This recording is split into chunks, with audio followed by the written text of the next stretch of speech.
तो देख लीजिए विद्यार्थियों, आने वाले 19 सितंबर के दिन जो एमपी बोर्ड की तरफ से कक्षा 12वीं का क्वार्टरली एग्ज़ाम का पेपर होने वाला है। तो पूरा जो पेपर है विद्यार्थियों, यहाँ पर स्क्रीन पर आप रखा देख सकते हैं। तो ऐसे विद्यार्थी जिन्होंने अभी तक कुछ नहीं पढ़ा, तैयारी शुरू कर रहे हैं, तो यह जो पेपर है ना, यह आपकी तैयारी को बहुत ही ज़्यादा बेहतर बना देने वाला है। क्योंकि बताना चाहूँगा कि इस पेपर में से ही जो क्वेश्चन है वह आने वाले हैं। अगर सेट ए यहाँ पर पूरी तरह से लगा लेते हैं ना, तो सेट बी भी लेकर आऊँगा, जिससे आपकी तैयारी और भी ज़्यादा यहाँ पर है वह पूरी तरह से बहुत ज़्यादा अच्छी हो जाएगी। तो सेट बी के लिए आप चैनल को सब्सक्राइब कर सकते हैं, क्योंकि जब भी हम सेट बी की वीडियो डालें तो उसका नोटिफिकेशन सीधा आपके मोबाइल तक पहुँचे। तो देखो विद्यार्थियों, इस पेपर का आपको एक भी क्वेश्चन नहीं छोड़ना है, क्योंकि बाद में आप बहुत पछताएंगे। ठीक है, तो पूरा पेपर जो है मैं आपको स्टेप बाय स्टेप यहाँ पर क्वेश्चनों के साथ यहाँ पर आंसर सहित बताता हूँ। ठीक है, तो देखो विद्यार्थियों, आपका पहला क्वेश्चन है, आधुनिक कविता का प्रारंभ माना जाता है। तो कब से माना जाता है आधुनिक कविता का प्रारंभ? तो 1900 से। ठीक है, संबंध 1900 से। ठीक है, संबंध 1900 से। अब देखो, गद्य की प्रकीर्णन विधाओं की संख्या है। तो गद्य की प्रकीर्णन विधाओं की संख्या कितनी मानी गई है? 6 मानी गई है। ठीक है, अब कविता फूलों के बहाने क्या करती थी? तो खिलना, यहाँ पर खिलना इसका आंसर सही रहेगा। भक्तिन के पति का देहांत किस आयु में हुआ था? देखो मैं आपको बता दूं, भक्तिन के जो पति का देहांत हुआ था वह यहाँ पर 36 वर्ष की आयु में हुआ था। 36 वर्ष की आयु में। ठीक है, तुलसीदास के अनुसार पेट की आग कौन बुझाता है? तो मैं बता दूं, राम बुझाता है। ठीक है, राष्ट्र भाषा के लिए प्रयुक्त किए गए शब्द हैं। तो देखो, राजभाषा, संपर्क भाषा, मातृभाषा या विभाषा। तो देखो यहाँ पर संपर्क भाषा है। ठीक है, अब मैं एक चीज़ बता दूं, रिक्त स्थान की पूर्ति करना है। ठीक है, कवि हरिवंश राय खालिस्तान का उत्पाद लिए फिरते हैं। तो देखो किसका? यौवन का। ठीक है, यौवन का। ठीक है, आगे का देखो अगला क्वेश्चन, खालिस्तान नाटक सम्राट माने जाते हैं जय शंकर प्रसाद। जय शंकर प्रसाद। ठीक है, नेक्स्ट है, बाजार का असली है आवश्यकता के समय काम आता है। तो क्या है?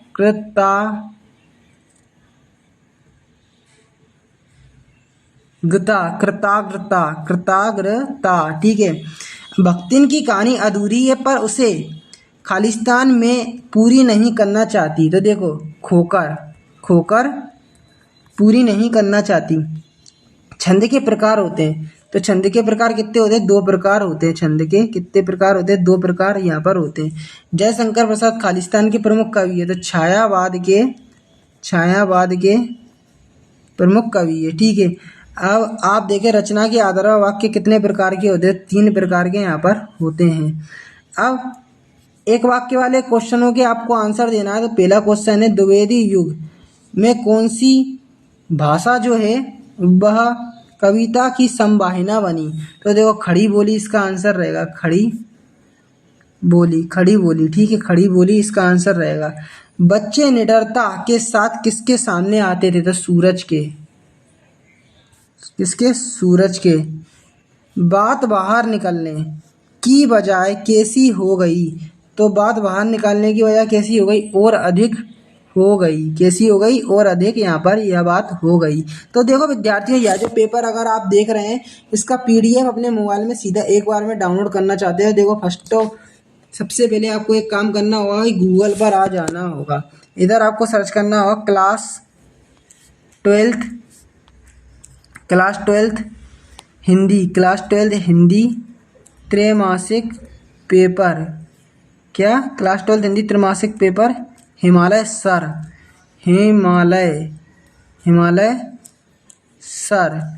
ठीक है, यहाँ पर मैंने सर्च कर दिया क्लास 12 हिंदी त्रैमासिक पेपर हिमालय सर। जस्ट आपको सर्च कर देना है, पहले नंबर पर आपको वेबसाइट दिख जाएगी। देखो, तो कंफ्यूज नहीं होना, क्योंकि यहाँ पर 2022 दिखेगा, यहीं पर ही आपको 24 की पीडीएफ मिलेगी। ठीक है, नेक्स्ट आपको यहाँ पर एमपी बोर्ड क्लास 12 के बाद हिंदी लिखा नहीं मिलेगा, तो कंफ्यूज नहीं होना, क्लिक इसी पर करना है। ठीक है, क्लिक करने के बाद आगे की जो प्रक्रिया रहने वाली है वो उसको बताने से पहले लोडिंग पूरी होने देना है। यहाँ तक थोड़ा समय देना है। यहाँ पर भले ही 15 से 20 सेकंड लगे, यहाँ पर पूरा आपको समय देना है। ठीक है, भले ही 1 मिनट भी लग जाए, पूरी लोडिंग यहाँ तक होने देना है। ये पूरी लाइन है ना, इसको बंद होने देना है। बंद हो गई, अब आपको नीचे आना है। इस आर्टिकल को पढ़ते जाना है। ठीक है। नीचे आएंगे तो सबसे पहले आपको 12th का सिलेबस मिलेगा त्रैमासिक का। नेक्स्ट आपको जो अगली चीज़ मिलेगी वह रिड्यूस सिलेबस की मिलेगी। तो देखो रिड्यूस सिलेबस की PDF फाइल यहाँ पर क्लिक करते ही वह डाउनलोड कर लोगे। नेक्स्ट आपको अगली चीज़ जो है देखो 12th हिंदी का त्रैमासिक पेपर जो अभी देखा है यहाँ पर क्लिक करते ही इसकी PDF आपको मिल जाएगी। ठीक है। भक्तिन के ससुराल के गांव का नाम क्या था? तो देखो भक्तिन के ससुराल के गांव का जो नाम था वह क्या था? हंडिया, हंडिया। ठीक है, हंडिया। बात बाहर निकलने की वजह कैसी हो गई? तो और अधिक हो गई, ये तो मैंने बता ही दिया था। मनुष्य पर धन की और चेतन पर किसकी विजय होती है? तो किसकी होती है? जड़ की होती है। किसकी? जड़ की। अब देखो श्रृंगार रस का स्थायी भाव आपको बताना है। तो देखो रति होता है। क्या होता है? रति। आधुनिक काल के द्विवेदी युग का नाम आपको लिखना है। तो देखो आधुनिक काल के द्विवेदी युग का नाम, आधुनिक काल के द्वितीय द्वितीय युग का नाम तो द्विवेदी युग हो जाएगा, द्वितीय से। ठीक है, द्विवेदी युग, द्विवेदी युग। ठीक है। नेक्स्ट आपको अगली चीज जो देखने को मिलेगी वह पेपर में वह मैचिंग देखने को मिलेगी। तो आत्म परिचय की मैचिंग आपकी F से मिल जाएगी। किससे? F से, हरिवंश राय बच्चन। तो देखो आत्म परिचय की हरिवंश राय बच्चन से मिल जाएगी। कैमरे के सामने तो इसकी मैचिंग मिल जाएगी अपाहिज। ठीक है। बाजार जाओ तो, बाजार जाओ तो ये कैसा वाक्य है आपका? तीसरा यहाँ पर बताना चाहेंगे, खाली मन ना हो। तो देखो बाजार जाओ ना, बाजार जाओ तो खाली मन ना हो, इससे मैचिंग मिल जाएगी। भक्तिन का वास्तविक नाम, तो देखो आपका भक्तिन का वास्तविक नाम लक्ष्मण हो जाएगा। ठीक है। अब वात्सल्य रस का स्थायी भाव, तो देखो वात्सल्य रस का स्थायी भाव वात्सल्य प्रेम। ठीक है, प्रेम हो जाएगा। कहानी का संबंध तो लेखक और पाठक से हो जाएगा। अब देखो सत्य सत्य बताना है तो अपन इसके आंसर आपको बताते हैं। द्विवेदी युग को हिंदी साहित्य का प्रवेश द्वार माना जाता है, तो कथन आपका असत्य हो जाएगा। कविता एक खिलौना है बच्चों के बहाने, असत्य कथन है। ठीक है ये। अब भक्तिन का अन्य व्यक्तियों से अधिक बुद्धिमान होना प्रमाणित होता है, तो यह कथन आपका सही हो जाएगा। ठीक है। बाजार का जादू आँख की राह से काम नहीं करता, तो यह कथन आपका क्या हो जाएगा? घ वाला यहाँ पर असत्य हो जाएगा। पत्रकारिता जल्दी से लिखा गया साहित्य है, तो यह कथन सही है। नेक्स्ट आप देख सकते हैं हजारी प्रसाद द्विवेदी सरस्वती पत्रिका का संपादन किया, तो यह कथन आपका रॉन्ग हो जाएगा।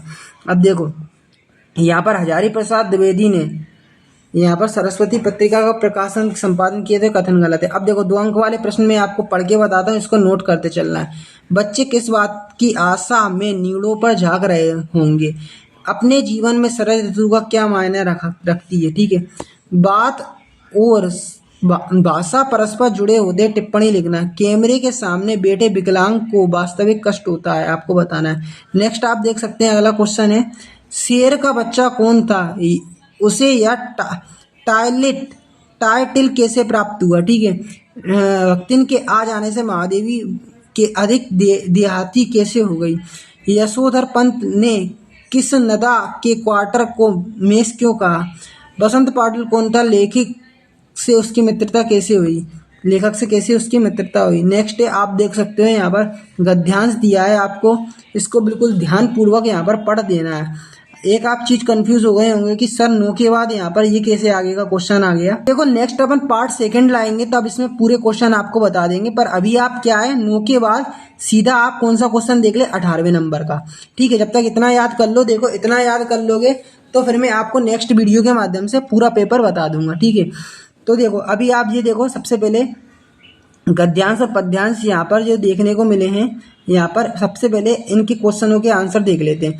तो सफलता प्राप्ति का मूल मंत्र क्या है? तो देखो यहाँ पर सफलता प्राप्ति का मूल मंत्र समय का सदुपयोग करना है, करना। ठीक है, ये पहला आपका क्वेश्चन हो गया। ठीक है, अब दूसरा है मनुष्य की सफलता क्यों टल जाती है? तो देखो यहाँ पर अगर आप देखेंगे मनुष्य की सफलता क्यों टल जाती है, तो देखो यहाँ पर जो व्यक्ति व्यस्तताओं का बहाना बनाकर आलस्य में गिरकर शुभ कार्यों को टाल देता है उसकी सफलता टल जाती है। तो ये आपका दूसरे क्वेश्चन का आंसर हो गया। उपयुक्त गद्यांश का उचित शीर्षक देना है, तो देखो यहाँ पर इसका शीर्षक हो जाएगा समय का सदुपयोग। ठीक है, अगला क्वेश्चन है आपको उपयुक्त गद्यांश का सारांश लिखना है। सारांश कैसे लिखेंगे कि समय का सदुपयोग आज के समय में व्यक्तियों को लक्ष्य प्राप्ति के लिए अति आवश्यक है, क्योंकि देखा जाए तो समय का सदुपयोग व्यक्ति को रंक से राजा बना देता है। ठीक है, तो इस तरह से आप शब्दों का फेरबदल करके अपने मन से यहाँ पर लिख सकते हैं।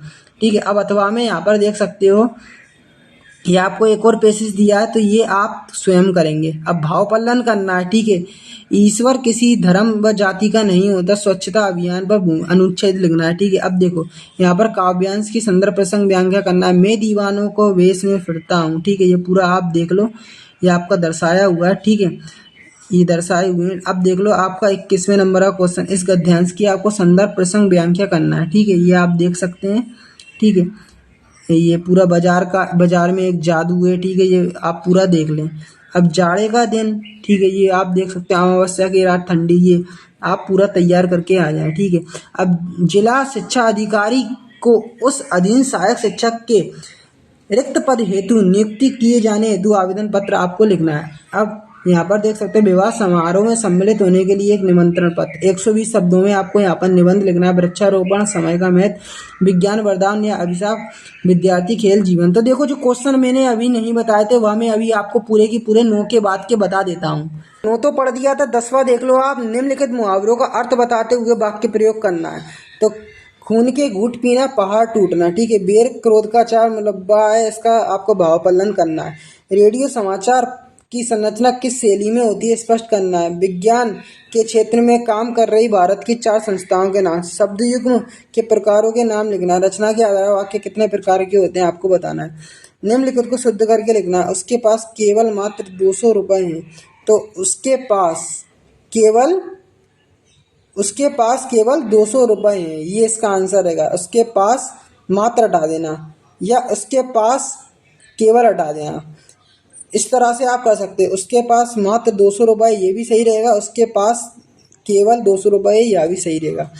अब पिता का पुत्र में विश्वास है, तो पिता को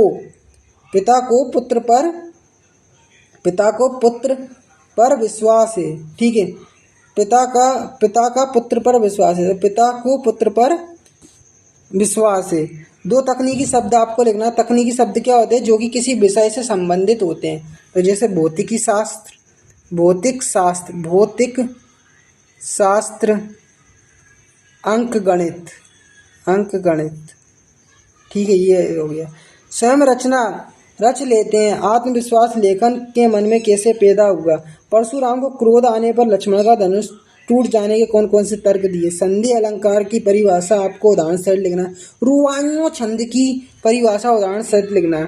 सूर्यकांत त्रिपाठी निराला और गोस्वामी तुलसीदास की यहाँ पर आपको भावपक्ष, कलापक्ष, साहित्य में स्थान 2 रचनाएं लिखना है। महादेवी हजारी प्रसाद द्विवेदी की आपको यहाँ पर बिंदुओं के आधार पर रचना लिखना है। ठीक है, 2 रचना भाषा शैली और साहित्य में स्थान। अब देखो 18वां तो मैंने आपको वहाँ से बता ही दिया था, तो पूरा पेपर मैंने आपको बता दिया है। तो मिलते हैं नेक्स्ट वीडियो में।